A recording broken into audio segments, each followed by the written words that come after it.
Good morning, viewers. It's a pleasure to meet you again here for the discussion of a very fine novel by Hardy.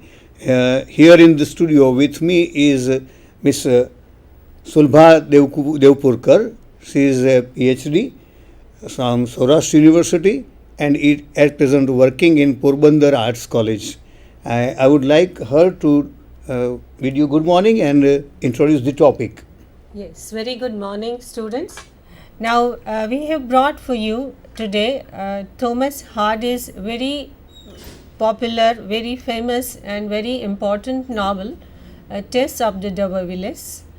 It was published first in 1890 and it has remained important from many points of view. So, thank you Trivedi Sahib for bringing in this beautiful topic before the students. You might be studying this novel as a part of your literature study, maybe in history or maybe as an individual text. Since it is important from many points of view, even if it is not a part of your syllabi, you better know about this novel. Hardy, yes. Hardy, important writer of the early 20th century and the last part of the Victorian age. So, he is a kind of bridging gap between Certainly, the Victorian and he has many important novels to offer to us. Very important. Some of them, for example, Jude the Obscure. Yes, Can we show them the list of the novels, madam? Now,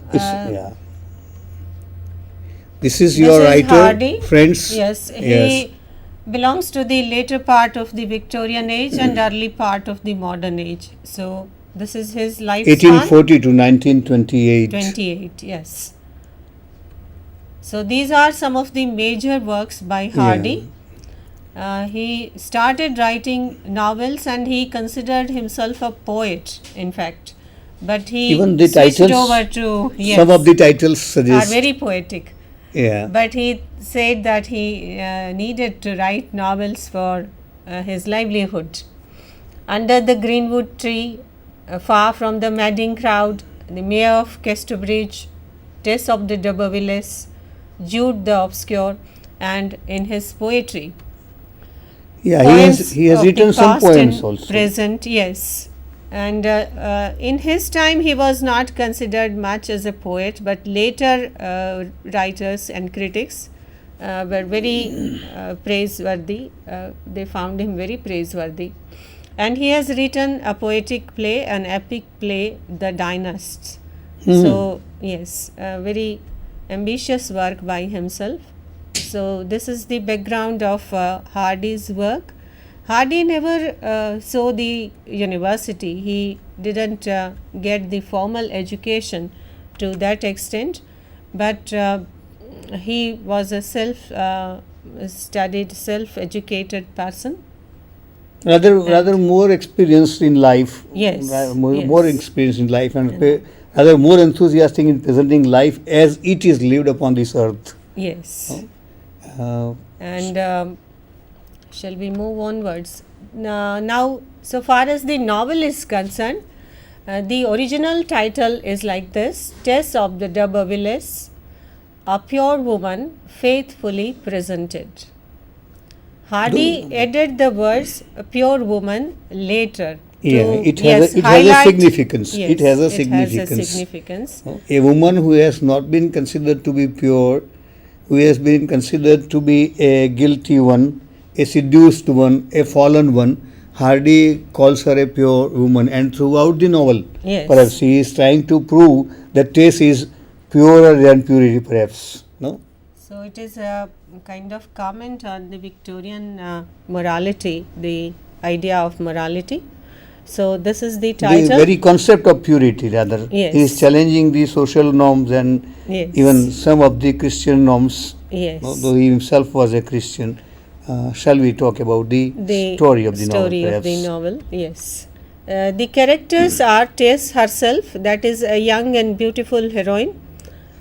She belongs to the lower middle class Angel Declare, the person from a parson's house, he belongs to the upper class, and Alec d'Aubervilliers, he also belongs to the upper class feudal society. Tess, the heroine, is just 16 years old. Yes, when the novel introduces when her, she is 16 or introduced, 17. she has completed something. her 6th standard and Yes. of study, and a very pure, innocent, beautiful girl. No, Though she has Yeah. some education, but she comes from a very modest family. And actually, they are called Derbyfield. So, the very title is ironic because the news reaches them that they belong to the D'Urbervilles, yes, a very aristocratic great family. heritage, yes. The nobility. Yes, yes. Angel, So, yes. a journey from Derbyfield to D'Urbervilles is very painful for her. The general background of the novel is the southwest of London. It is also called a Wessex novel because many of Hardy's novels are called Wessex novels. Regional novels. Yes, regional yes. novels. And places play a vital role in his novels. For Yes. example, Egdon Heath and yes. such So, places. English countryside is brought before us, Beautifully very beautifully presented, yes. presented.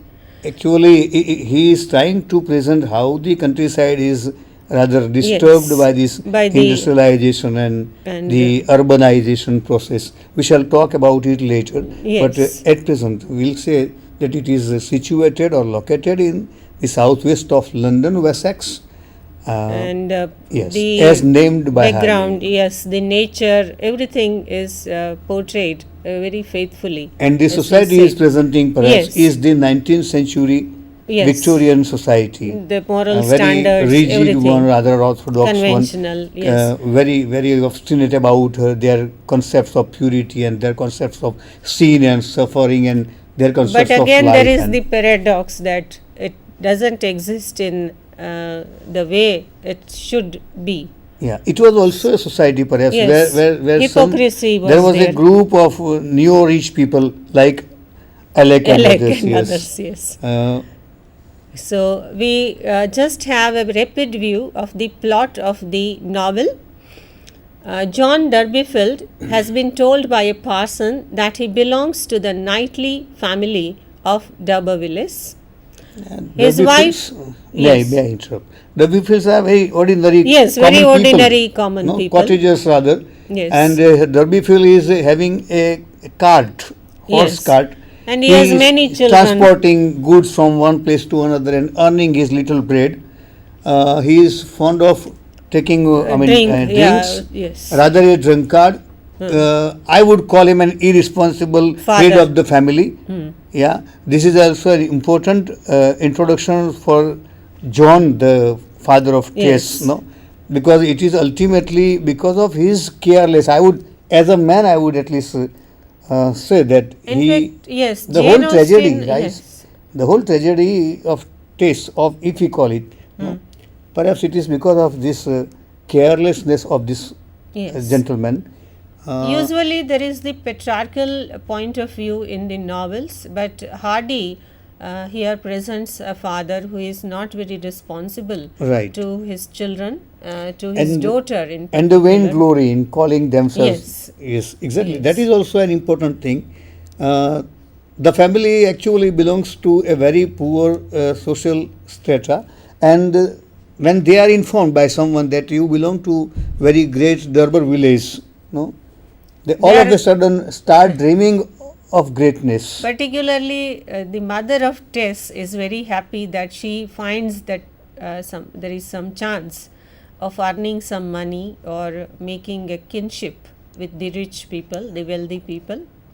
John Yes. D'Urbervilles. Yes. John, yes. His wife is happy with the news, and their eldest daughter Tess has been sent to the Lady D'Urbervilles in order to introduce themselves as kin and ask for a job or help.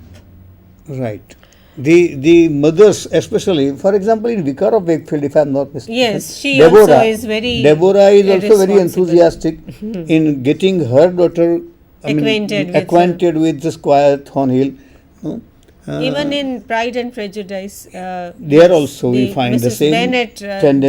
doesn't have that responsibility towards her Yeah, daughters. and she insists rather that they should go to the D'Urbervilles and ask for kinship. Yes. And she has a dream that someday kind of perhaps financial perhaps, yes, support or financial maybe- support, and she rather dreams that she would be called a lady, and the Yeah, little she will children. marry in that family. Tess has person. Tess has brothers and sisters there, Liz Lou and Yes, that will Abraham, be- and they are very enthusiastic. Our sister will become a lady, and their poverty yes, will come so- to an end. exactly, and that's why Okay. she is asked to, and Tess says, "Okay, madam, do me what you like too." Yes. Yes, I would do as you wish. So Tess agrees reluctantly, and in order to cover the loss of their horse and make financial condition of the family better, takes a job at the D'Urbervilles. Here also, I would like to explain what kind of loss of the horse. Yes, Prince. They have a horse named Prince. The name is Prince, but he is in a, He is in a poor condition. In a poor condition, rather starving, no?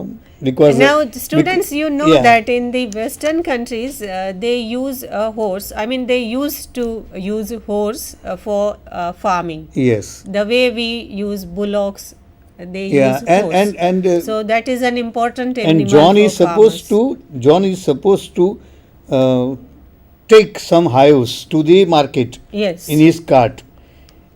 He is so drunk he is unable to wake up in the morning, and poor Tess He is takes given upon that- the authority, I mean takes upon The her responsibility. of delivering these goods to the town In the dweller early morning in at the early 2 morning, o'clock. 2 o'clock, yes, and as it happens, no, in the a accident. mail cart, it meets with a mail cart, no, and in this accident The horse dies. horse dies, Prince dies, no, leaving the family In a without very any bleak source condition. of income. Yes.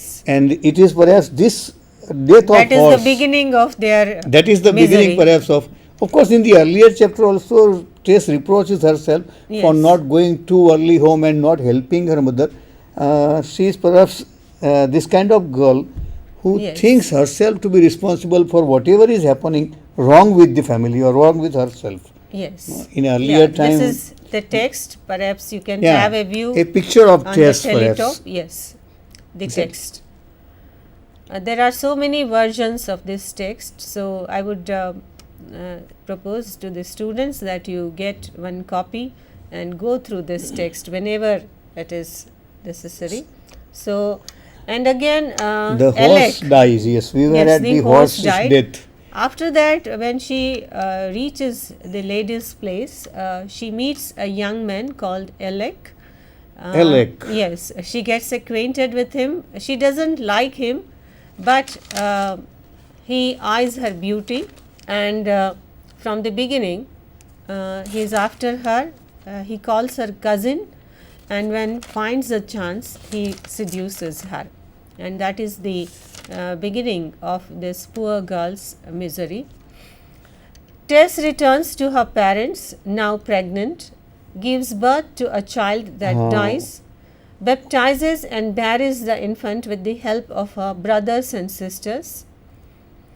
Tess finds a new job as a dairymaid. This time she falls in love with a young man, Angel the Clare. So this is a kind of new chapter in her life. Angel, the name suggests that he is there to take her out of that dark life. Shall we tell them something about Alec? I think they should know Alec also Yes, properly. that's a villainous Alec, character. villainous character or a wrong man. Hardy's philosophy is that nature plays games with human beings. Right woman with a wrong man and wrong woman with a With right a man, right man. as it happens in the case of Climb Your Bright Yes. in his other novel. Here, Alec is the wrong man, Yes, and a neo-rich person belonging to the upper class of society with the lowest kind of moral values. in simple words, he can be said, he can be called a spoiled child who has grown up to be a spoiled young man, rather He is a lascivious. sample of aristocracy, Right. and Feudal. he wants to possess Tess in a way. So first he seduces her, but then he is ready to help her. Tess doesn't accept any help from him, and she decides to live her life on her own. Actually, when Prince dies, the horse dies, Yes. Tess accepts the smaller Small- duties, a kind of employment at the house of the other Berberius, thinking that she would fetch some money to the family To the for family support. and will And this man, Alec, he is keeping an eye upon her with a kind of lust.